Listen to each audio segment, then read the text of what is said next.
Meet Jerome, king of the grill. Jerome, a mountain of a man with a heart as big as his laugh, was known all over town for his barbecue. His laughter was infectious, and his food was legendary.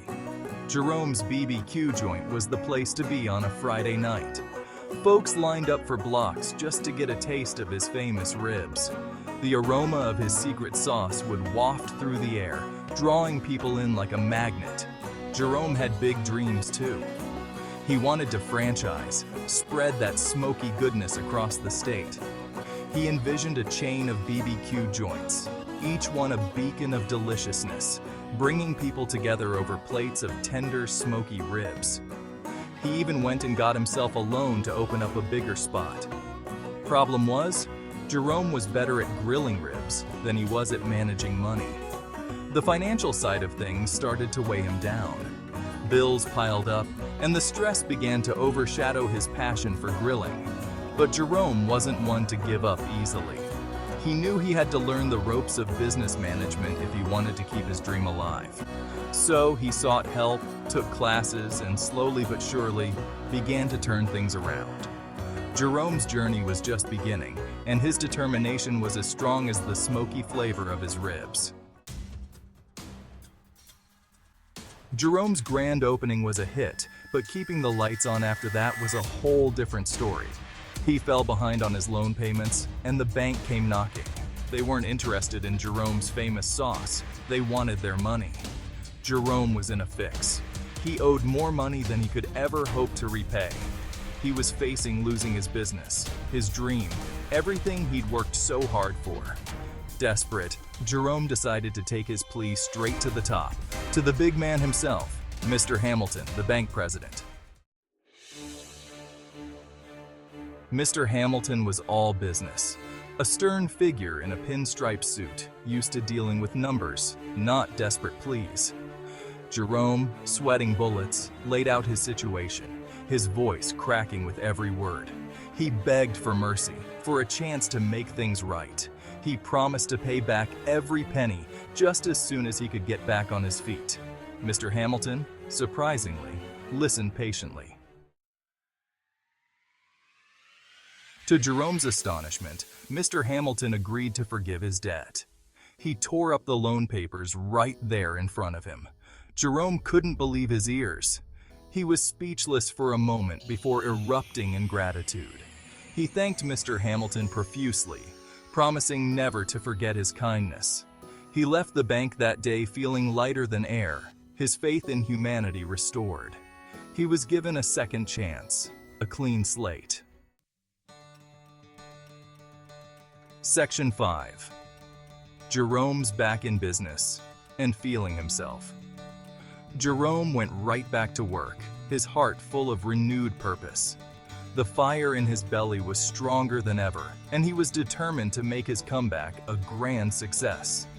Every flip of the rib, every sprinkle of seasoning was done with a renewed sense of passion and dedication. He put in the hours, fine-tuned his recipes, and soon, Jerome's BBQ was back on top. He experimented with new flavors, sought feedback from his loyal customers, and made sure every dish was perfect. The aroma of his BBQ wafted through the streets, drawing in crowds like never before. People flocked from all over to taste his ribs and soak in the lively atmosphere. The restaurant became a hub of activity, with laughter and chatter filling the air. Families, friends, and food enthusiasts all gathered to enjoy Jerome's culinary masterpieces. He hired extra help, expanded his menu, even started that franchise he always dreamed of. Life was good. Jerome's BBQ was no longer just a local favorite, it was becoming a renowned name in the BBQ world. He trained his staff meticulously, ensuring they shared his vision and passion for quality. Jerome, however, seemed to have forgotten the lesson he'd learned so recently. Success had a way of making him complacent. He started to overlook the small details, the very things that had brought him back to the top. The subtle reminders of his past struggles were ignored. The experience with the bank, The humbling plea for mercy, it all seemed like a distant memory.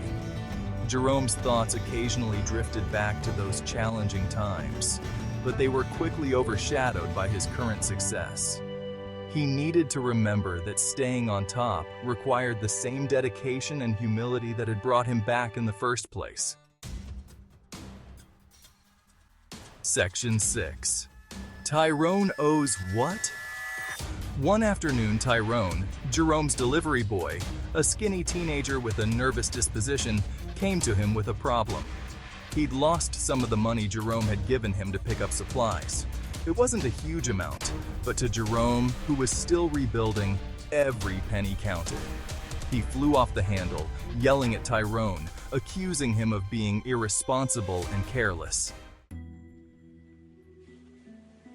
Section 7. Forgiveness? Not today.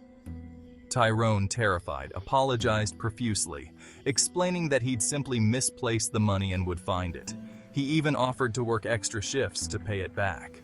But Jerome was unmoved. He was furious, his own recent experience completely forgotten.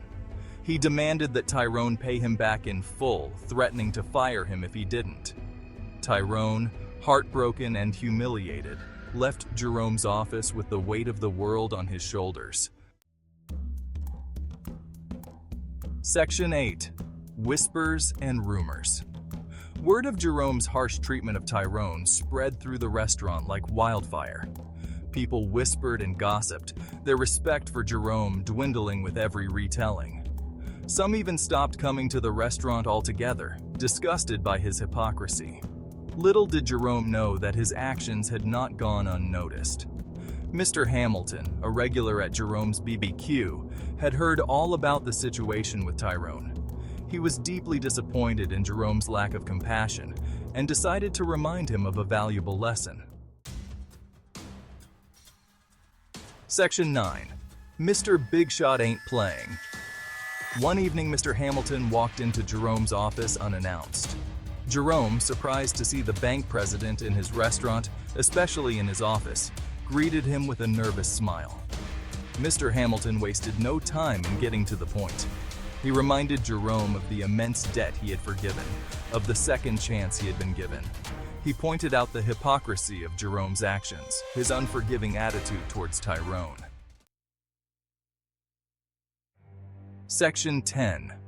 Forgiveness, the real key to freedom. In this chapter, we delve into the transformative power of forgiveness and how it can liberate us from the chains of resentment and anger.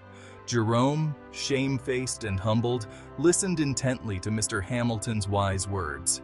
As Mr. Hamilton spoke, Jerome's mind was flooded with memories of his own actions, each one a stark reminder of his mistakes.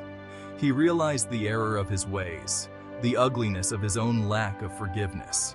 The reflection in the mirror showed not just his face, but the bitterness that had taken root in his heart. Jerome had been given a gift, a chance to start anew, and he had squandered it by denying that same grace to someone else. The calendar marked the days he had held on to grudges, each one a missed opportunity for peace.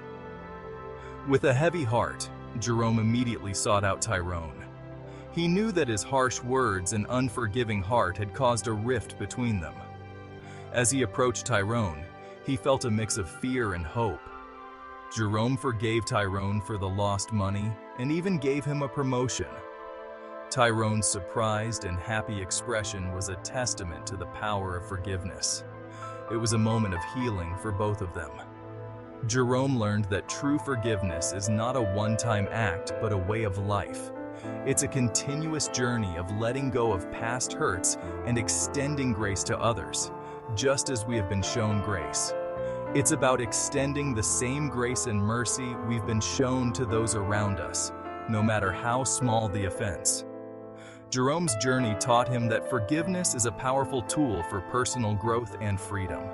By helping others and embracing forgiveness, he found a new sense of purpose and joy in life.